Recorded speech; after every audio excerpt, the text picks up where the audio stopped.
Hi. Um, yeah, I'm in a different location. Um, First of all, I'd like you to notice that bed frame. That is the very bed I made my first video vlog, first vlog on. Um, so this bed frame, the mattress has been changed, but has been with me for this whole ride. Um, that first video was February 8th or 9th, 8th, 2009. Um, I remember how nervous I was, and I had to use cards, index cards and stuff. And it got 1,100 views. Some of my videos, my old videos got like really high, thousands and thousands of views. And now I'm lucky to get 30. Because I'm not flashy and I'm not exciting. I am not an extrovert by any means. I am very much an introvert. I'm not entertaining, um, but I'm not greedy and I care. So there's that. And I understand if you're not like a Harry Potter fan or even a fantasy fan, um, but I am heavily, as you can see. That's Zena up there. This is my bedroom, and um,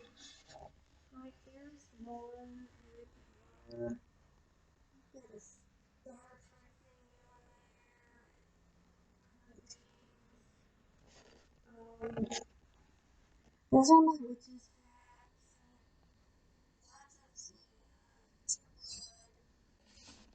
What else?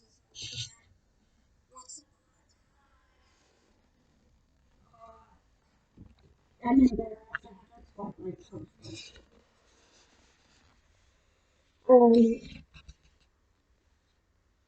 but this stuff, a lot of this stuff in this room has been with me. I started doing videos, vlogs, when I lived with my mom and my stepdad in their house. And then I was in my apartment, my little apartment, which was just down the road from them. And now I've been back in this house for 7 years, living with my mom. The room I'm usually in is like my tech room, where I like to keep the technology to a minimum in this room because I like to have it to have a certain ambiance. Anyway, um, so where I'm going with this is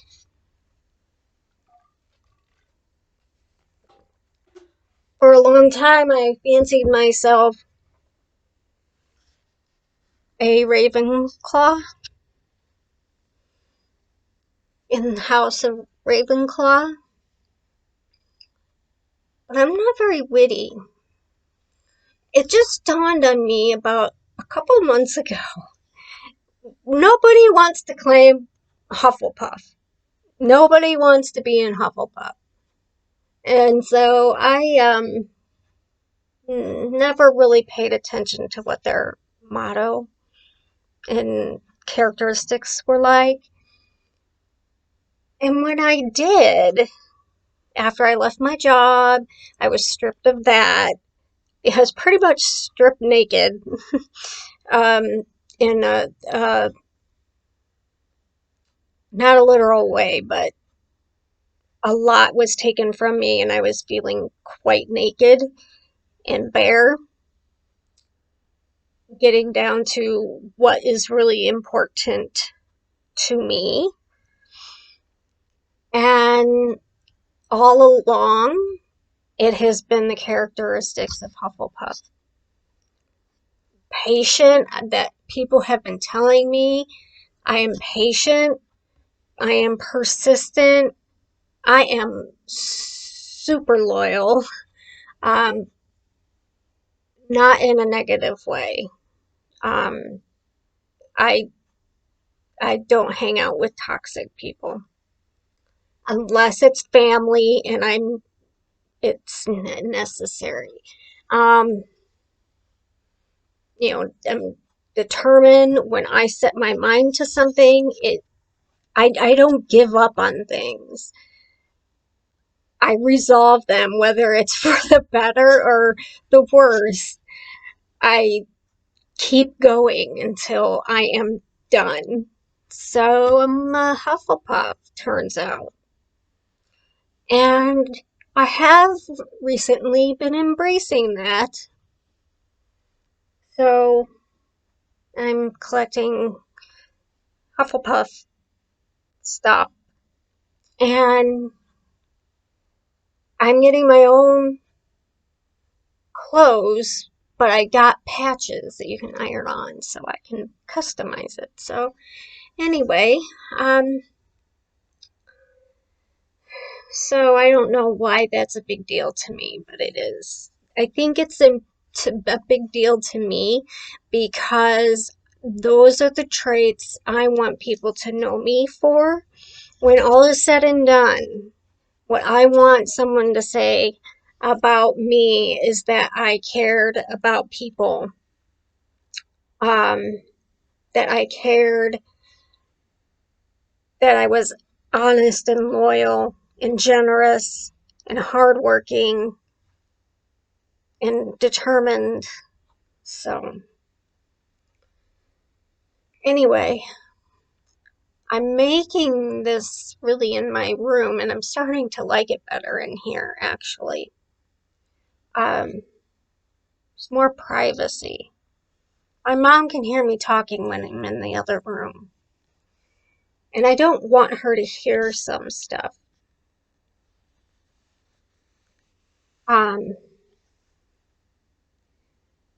because I don't want her to worry when I talk about being in different mood states. I've experienced it. I know what it's about. I don't have any problems. I know it. But I think she might worry. So, um, so I'm in here. And I also, if I do it late, she might think, oh, she's staying up too late. You know, oh my God, is it mania? You know, it it's the downside of living with people who are watching you.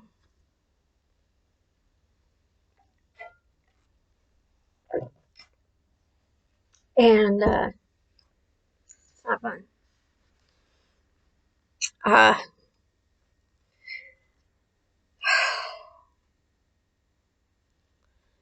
anyway, I just was making this because it took me 10 minutes to get here. As today has been a I don't matter to anyone. I'm making no impact on anything. or anyone. I'm not important. I'm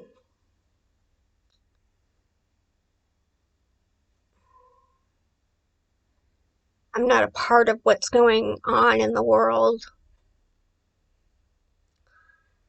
One of those days. Um,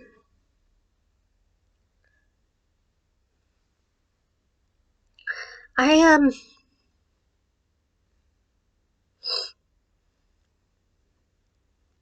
It's a pretty. It's a pretty normal and natural feeling. It's just I don't always feel this way, but when you add bipolar to the mix, you it makes it hit harder, I guess. I mean, I would feel better like if I just worked 4 hours 3 times a week at a gas station. I mean, just anything. Um,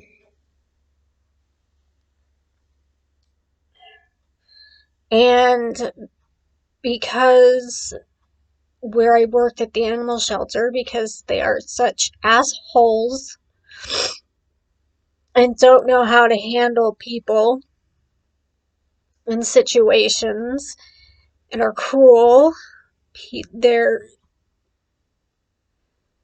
um and completely offline. I can't even volunteer there. Um, there's an animal shelter in a town by us, about 20 to 30 minutes away. And I thought, I can't even volunteer there because I had dealings with her um, from the shelter I worked at, and nobody gets along with her. um, and I'm trying to do something seriously, and things are getting in my way. Technology, what it's become, it's disgusting. And um, my mom's driving me crazy sometimes. This my dog, Finnegan, is my service dog. He needs to be where I am at, especially at certain times. And he alerts me at 2 p.m. and 10:30 p.m. to take medication. Sometimes I have headphones on and I'm listening to music, playing a game. I don't hear the alarm. He makes sure I take it at the same time every day because he comes and gets me. And when I get up and I say, "What?" because he's barking at me, he turns and he walks off. And so I follow him and he takes me to the medication. I take the medication, I give him a treat, and I say, "Okay, we're all done." And he does whatever he's going to do next. And I was playing a game, and what's weird is good things happened today, and it didn't improve my mood at all. I've been trying to play this game. Is it Skyrim or Skyrim? But I was finally getting somewhere and figuring out the controls. I think my brain was, while I was working, was too messed up to do it. And so now I'm like getting somewhere. And I'm like, the alarm's going off and off and off, and I'm just gaming away. And I mean, these headphones are designed to block out any type of other sound, and he's not coming to get me. And somehow I just realized, it was getting to be about time to start getting ready for bed. And I took the headphones off, and I heard the alarm going off, and I'm like, well, where's Finn? And she had him in her bedroom with the door shut, downstairs across to the other side of the house. Now, you can't, even if I am able to hear it, he needs to do it every time, or he's going to think it's okay to not do it sometimes. So, I mean, God, sorry. It's just frustrating, and the I am definitely physically healthier since I have not been working. I did not realize how much the stress of working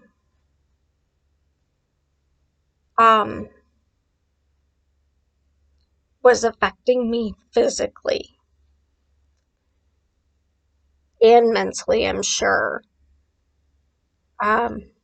But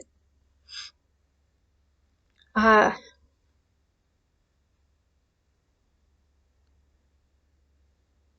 I don't know. I don't know. Um, so I definitely feel better physically. I'm eating better.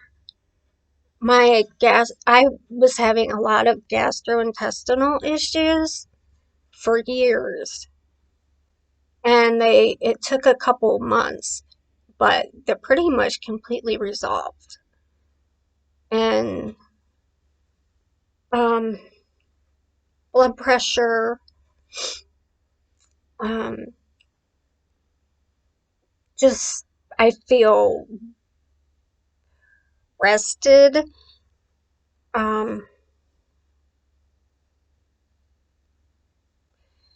and every once in a while, I'll come with the epiphany that I have the whole day ahead of me, and I can do whatever I want. I don't have kids. I don't have a job. Um, I don't have as much money as I did. That's hard. Um, because I've been getting my teeth fixed. Anyway, um, because I grind my teeth at night, I have since I remember starting in my 20s. Um, I would wake up with like pieces of tooth broken, um, stuff. But I was just having so different. It's so weird how different. And I'm dying to know the science behind it. The difference between, I recently had one day where I was no motivation, no creativeness, no desire to do anything, blank head, no thoughts, just nothing. And it's like there's that kind of depression, which is torturous. I don't know how to explain it. Um, you just feel nothing. Not sadness, even, or anger or anything, just nothing. No thoughts, no feelings, no nothing. And then this kind, I am having emotions, and I am sad, Am I really sad? Or is this a bipolar sadness? Is this, I mean, you can't always blame your emotions on a mood shift. I mean, we as people with bipolar disorder have normal emotions. So I'm trying to figure out that did I really have a day where I just felt sad and unimportant, or was I depressed, like bipolar depressed, or was I just real life depressed? There's a difference, and I don't want to assume that it's a mood issue. And I know my thoughts were created by the fact that I felt a lot of, I got a lot out of working at the animal shelter and working as a nurse. And when both of those were taken from me, I felt the same thing when nursing, when I had to stop working as a nurse, and the stress was just, it just wasn't gonna, it just wasn't good for me. I mean, anybody that has my degree, my type of bipolar nursing is not gonna work. It put me in the hospital. I didn't stop going in the hospital until I stopped working as a nurse, just because of the stress. But I got a lot out of it. And then you just take that away. And what do you tell people? Now, then I was just walking around alone. It's a lot different now that I have Finn. And he wears this vest. He's passed some tests. He's, um, we're still working on a couple things. He recently, for the first time, went in an elevator, wasn't phased. So I was glad about that because I was worried about the doors. And, and he goes with me now almost everywhere. And I feel like when I have him with me, excuse me, my disorder is more acceptable to the world because I am sick enough to require an assistance animal. And that's a really sad thing to think because not everybody has an assistant dog that has a psychiatric disorder. I wish everyone who could benefit from one could have one or did have one. But you have to know things, know the right people, you have to know the right things to do, what to look, blah, blah, blah. And you can't just buy one. They're hugely expensive if you can't train them yourself. So I just think that is interesting because I don't feel when he's with me, I don't feel as bad if because I live in a small town and people will ask me stuff about the shelter. I'm like, oh, I don't work there anymore. And they see I have the service dog, so they're like, oh, she must be sick and can't work there anymore, you know? And it's easier for me. If he weren't there, they would be wondering why I wasn't working at the shelter anymore. What happened? Did I do something wrong? Was I fired? Did I? No, I resigned. Why'd she resign? Was, people would get nosy because they are nosy here. Um, Everybody knows everybody's business here. It's disgusting. Um, so I feel uh, a level of le- let me see what is the right word, acceptance, but legitimacy with Finn. You know, they don't know what my disability is, and I don't have to tell them what my disability is. And I learned from my first mistake to just say he's a medical alert dog. So, um, I feel a lot better being able to talk to you guys, anybody who, the 20-ish people who will watch this. Um, I feel a lot better having gotten that off my chest. I was feeling really bad today.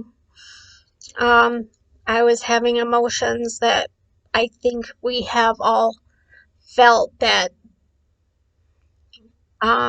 because of our disorder, and if we cannot work or having a hard time, and life isn't as easy for us as it is for people that don't have this, makes us feel inadequate,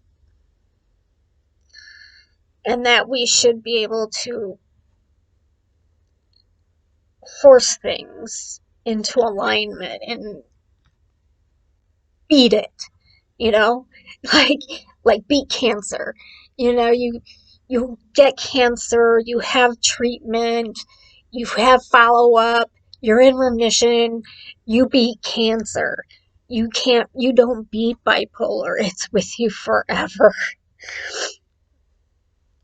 Um, and I did it. I really wish you all would look at my TikToks. They're all mental health, bipolar related, pretty much. I, I get a little political occasionally, but it's usually in relation to mental health care, healthcare and mental health care.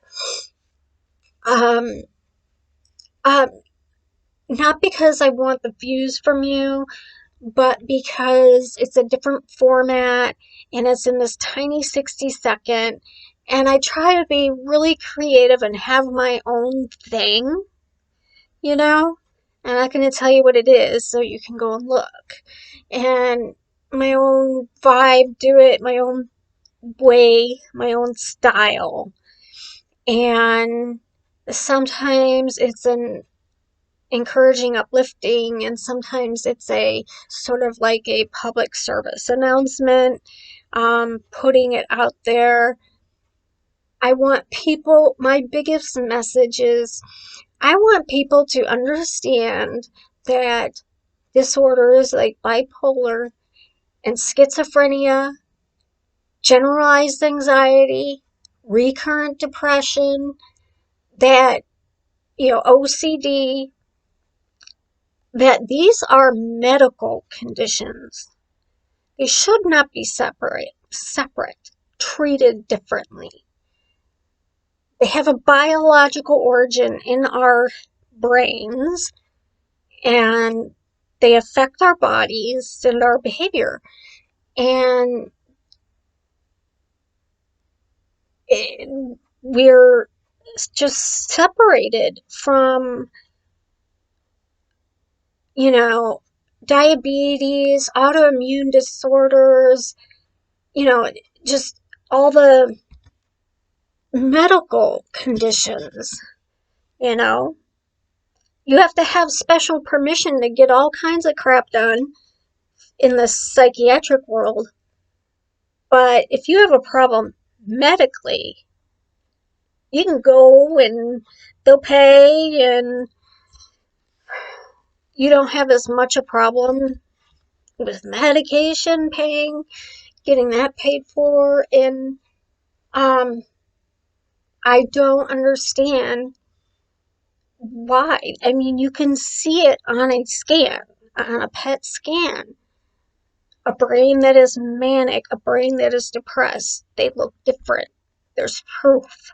They know. Why are we declassified? You know, we're like the X Files, the ones nobody wants to get into. It's not juicy like um, just, you know, the other disorders. And when I hear about people like, well, my disorder, say they have a medical condition, um, it's potentially life threatening.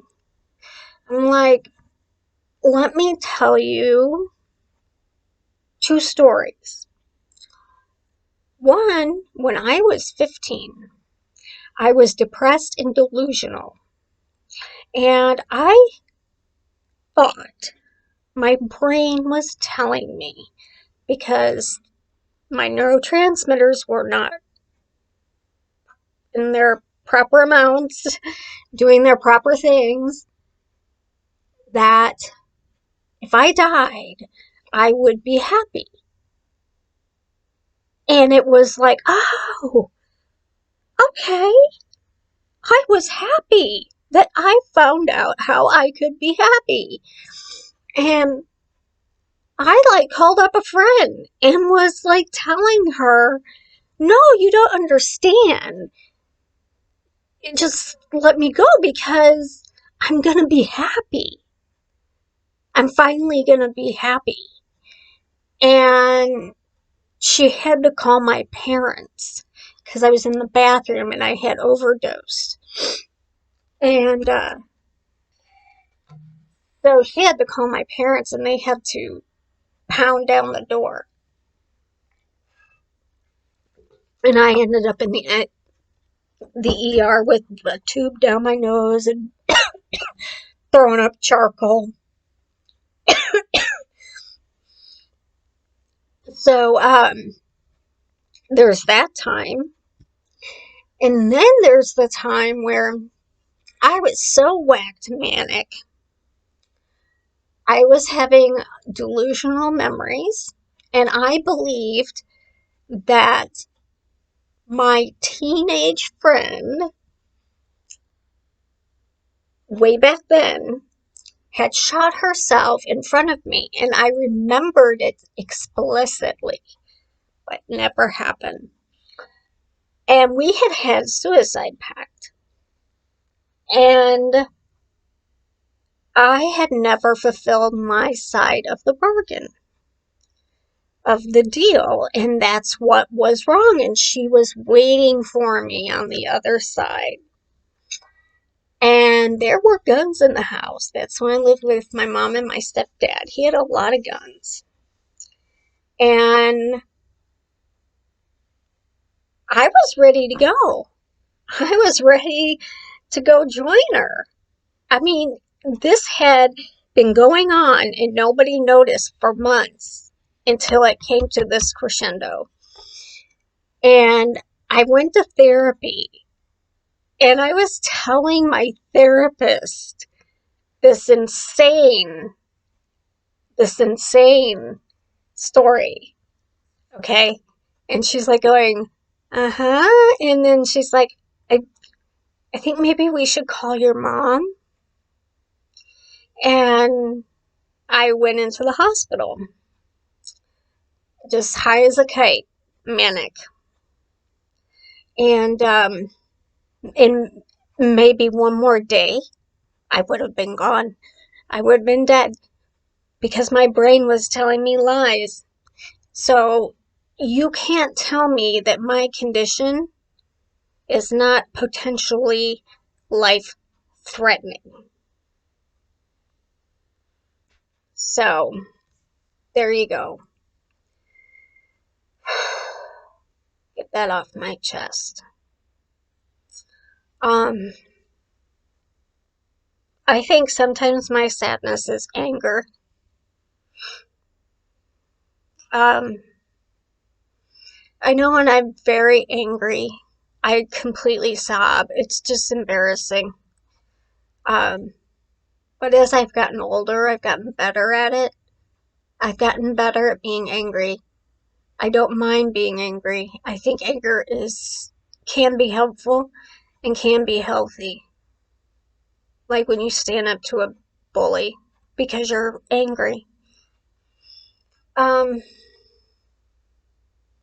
anyway, I feel a lot better talking to you guys. And I already have plans for tomorrow, how I'm going to spend it. I think I'm going to devote tomorrow to creative things, try to stay off of as much as possible the internet and do some like hands-on creativity, make witch brooms, wands, um, all the things, crochet, all the things I like to do, just sit in front of the TV while I do something creative and a little productive. So, thank you, and it's going to be very time for, I'm getting sleepy. My eyes are starting to droop. Um, I should be going to bed very soon. Um, yeah, so I kind of like this format. I'm going to see how it actually comes out. I might actually decide to do it in here rather than the other room so I could have more privacy and be more open. Um, so it's a little cozier. All right, well, I hope y'all have a good night.